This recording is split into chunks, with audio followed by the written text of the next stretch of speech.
ओम शांति 1/4/2026 आज की मुरली। ओम शांति। बाप दादा मधुबन। मीठे बच्चे, बाप जो है जैसा है तुम बच्चों में भी नंबरवार पहचानते हैं। अगर सब पहचान ले तो बहुत भीड़ मच जाए। प्रश्न, चारों ओर प्रत्यक्षता का आवाज़ कब फैलेगा? उत्तर, जब मनुष्यों को पता पड़ेगा कि स्वयं भगवान इस पुरानी दुनिया का विनाश करा के नई दुनिया स्थापन करने आए हैं।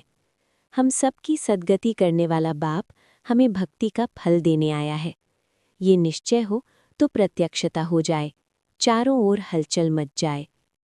गीत जो पिया के साथ है। ओम शांति। बच्चों ने गीत की 2 लाइन सुनी, जो पिया के साथ है। अब पिया कौन है ये दुनिया नहीं जानती। भल ढेर बच्चे हैं, उनमें भी बहुत हैं जो नहीं जानते हैं कि किस प्रकार से बाप को याद करना चाहिए। वो याद करने नहीं आता, घड़ी घड़ी भूल जाते हैं। बाप समझाते हैं, बच्चे अपने को आत्मा समझो, हम बिंदी हैं।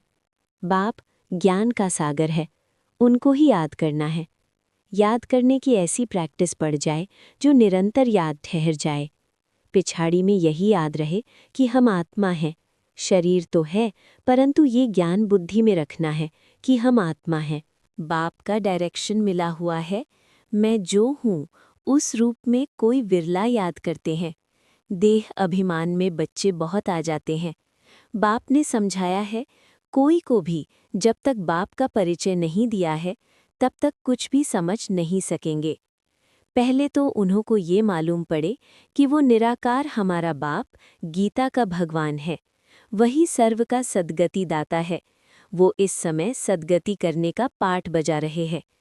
इस पॉइंट में निश्चय बुद्धि हो जाए तो फिर जो भी इतने साधु संत आदि हैं सब 1 सेकंड में आ जाएं। भारत में बड़ा हंगामा मच जाए, अभी मालूम पड़ जाए कि ये दुनिया विनाश होने वाली है। इस बात का निश्चय हो जाए तो बंबई से लेकर आबू तक क्यों लग जाए, लेकिन इतना जल्दी कोई को निश्चय नहीं हो सकता। तुम जानते हो विनाश होना है, ये सब घोर निद्रा में सोए ही रहने हैं। फिर अंत समय तुम्हारा प्रभाव निकलेगा।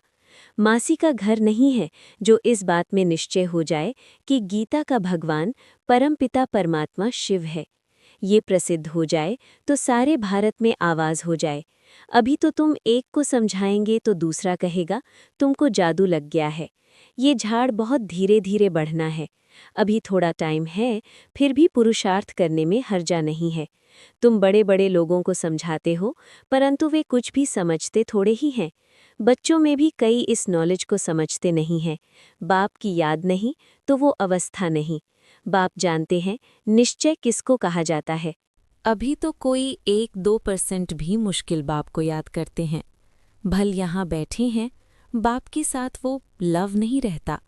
इसमें लव चाहिए, तकदीर चाहिए। बाप से लव हो तो समझे हमको कदम कदम श्रीमत पर चलना है। हम विश्व के मालिक बनते हैं। आधा कल्प का देह अभिमान बैठा हुआ है, सो अब देही अभिमानी बनने में बड़ी मेहनत लगती है। अपने को आत्मा समझ मोस्ट बिलविड बाप को याद करना मासी का घर नहीं है। उनके चेहरे में ही रौनक आ जाए। कन्या शादी करती है, जेवर आदि पहनती है तो चेहरे में एकदम खुशी आ जाती है। परंतु यहाँ तो साजन को याद ही नहीं करते तो वो शक्ल मुरझाई हुई रहती है। बात मत पूछो, कन्या शादी करती है तो चेहरा खुशनुमा हो जाता है। कोई की तो शादी के बाद भी शक्ल मुर्दे जैसी रहती है, किस्म किस्म के होते हैं। कोई तो दूसरे घर में जाकर मूंज पड़ती हैं, तो यहाँ भी ऐसे है। बाप को याद करने की मेहनत है। ये गायन अंत का है कि अतीन्द्रिय सुख गोपी वल्लभ के गोप गोपियों से पूछो। अपने को गोप गोपी समझना और निरंतर बाप को याद करना, वो अवस्था होनी है। बाप का परिचय सबको देना है। बाप आया हुआ है, वो वर्षा दे रही हैं। इसमें सारी नॉलेज आ जाती है। लक्ष्मी नारायण ने जब 84 जन्म पूरे किए तब बाप ने अंत में आकर उन्हों को राजयोग सिखाकर राजाई दी। लक्ष्मी नारायण का ये चित्र है नंबर 1। तुम जानते हो उन्होंने आगे जन्म में ऐसे कर्म किए हैं, वो कर्म अब बाप सिखला रहे हैं कहते हैं मन मना भव, पवित्र रहो, कोई भी पाप मत करो, क्योंकि तुम अभी स्वर्ग के मालिक पुण्य आत्मा बनते हो। आधा कल्प माया रावण पाप कराती आई है। अब अपने से पूछना है, हमसे कोई पाप तो नहीं होता है? पुण्य का काम करते रहते हैं, अंधों की लाठी बने हैं। बाप कहते हैं मन मना भव।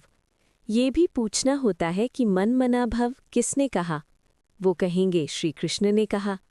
तुम मानते हो परमपिता परमात्मा शिव ने कहा। रात दिन का फर्क है। शिव जयंती के साथ है गीता जयंती, गीता जयंती के साथ श्री कृष्ण जयंती। तुम जानते हो हम भविष्य में प्रिंस बनेंगे। बेगर टू प्रिंस बनना है। ये एम ऑब्जेक्ट ही राजयोग की है। तुम सिद्ध कर बताओ कि गीता का भगवान श्री कृष्ण नहीं था, वो तो निराकार था, तो सर्वव्यापी का ज्ञान उड़ जाए। सर्व का सद्गति दाता पतित पावन बाप है। कहते भी हैं कि वो लिबरेटर है, फिर सर्वव्यापी कह देते। जो कुछ बोलते हैं समझते नहीं हैं। धर्म के बारे में जो आता है बोल देते हैं। मुख्य धर्म है 3। देवी देवता धर्म तो आधा कल्प चलता है। तुम जानते हो बाप ब्राह्मण देवता क्षत्रिय धर्म स्थापन करते हैं। ये दुनिया नहीं जानती, वो तो सतयुग को ही लाखों वर्ष कह देते। आदि सनातन देवी देवता धर्म है सबसे ऊंचा, परंतु ये अपने धर्म को भूल इररिलीजियस बन पड़े हैं। क्रिश्चियन लोग अपने धर्म को नहीं छोड़ते, वो जानते हैं क्राइस्ट ने हमारा धर्म स्थापन किया था। इस्लामी, बौद्धि, फिर क्रिश्चियन, ये है मुख्य धर्म। बाकी तो छोटे छोटे बहुत हैं। कहाँ से वृद्धि हुई ये कोई नहीं जानता। मुहम्मद को अभी थोड़ा समय हुआ है। इस्लामी पुराने हैं, क्रिश्चियन भी मशहूर हैं, बाकी तो कितने ढेर हैं। सबका अपना अपना धर्म है। अपना भिन्न भिन्न धर्म, भिन्न भिन्न नाम है तो मूंझ गए हैं। ये नहीं जानते कि मुख्य धर्म शास्त्र ही 4 हैं। इसमें डीटिज्म ब्राह्मणिज्म भी आ जाते हैं। ब्राह्मण सो देवता, देवता सो क्षत्रिय, ये किसको पता नहीं। गाते हैं ब्राह्मण देवताय नमः। परमपिता ने ब्राह्मण देवता क्षत्रिय धर्म की स्थापना की। अक्षर हैं परंतु पढ़ते ऐसे हैं जैसे तोते। ये है कांटों का जंगल। भारत गार्डन ऑफ फ्लावर था, ये भी मानते हैं, परंतु वो कब कैसे किसने बनाया, परमात्मा क्या चीज़ है, ये कोई नहीं जानते। तो आर्फन हो गए ना, इसलिए ये लड़ाई झगड़े आदि हैं। सिर्फ भक्ति में खुश होते रहते हैं। अब बाप आए हैं सोझरा करने, सेकंड में जीवन मुक्त बना देते हैं। ज्ञान अंजन सद्गुरु दिया, अज्ञान अंधेर विनाश। अभी तुम जानते हो हम सोझरे में हैं। बाप ने तीसरा नेत्र दिया है। भल देवताओं को तीसरा नेत्र दिखाते हैं, परंतु अर्थ नहीं जानते। वास्तव में तीसरा नेत्र तुमको है, उन्होंने फिर दे दिया है देवताओं को। गीता में ब्राह्मणों की कोई बात नहीं, उसमें तो फिर कौरव पांडवों आदि की लड़ाई, घोड़े गाड़ी आदि लिखती है। कुछ भी समझते नहीं। तुम समझाएंगे तो कहेंगे तुम शास्त्रों आदि को नहीं मानते। तुम कह सकते हो हम शास्त्रों को मानते क्यों नहीं हैं? जानते हैं ये सब भक्ति मार्ग की सामग्री है। गाया हुआ है ज्ञान और भक्ति। जब रावण राज्य होता है तब भक्ति शुरू होती है। भारतवासी वाम मार्ग में जाकर धर्म भ्रष्ट और कर्म भ्रष्ट बन जाते हैं, इसलिए अब हिंदू कहला दिया है, पतित बन गए हैं। पतित किसने बनाया? रावण ने। रावण को जलाते भी हैं, समझते हैं ये परंपरा से चला आता है, परंतु सतयुग में तो रावण राज्य ही नहीं था। कुछ भी समझते नहीं। माया बिल्कुल ही पत्थर बुद्धि बना देती है। पत्थर से पारस बाप ही बनाते हैं। जब आयरन एज में आए तब तो आकर गोल्डन एज स्थापन करे। बाप समझाते हैं, फिर भी बड़ा मुश्किल किसकी बुद्धि में बैठता है। तुम कुमारियों की अब सगाई होती है, तुमको पटरानी बनाते हैं। तुमको भगाया अर्थात तुम आत्माओं को कहते हैं, तुम मेरे थे, फिर तुम मुझे भूल गए हो। देह अभिमानी बन माया के बन गए हो। बाकी भगाने आदि की तो बात नहीं है। माँ में कम याद करो, याद की ही मेहनत है। बहुत देह अभिमान में आकर विकर्म करते हैं। बाप जानते हैं ये आत्मा मुझे याद ही नहीं करती है।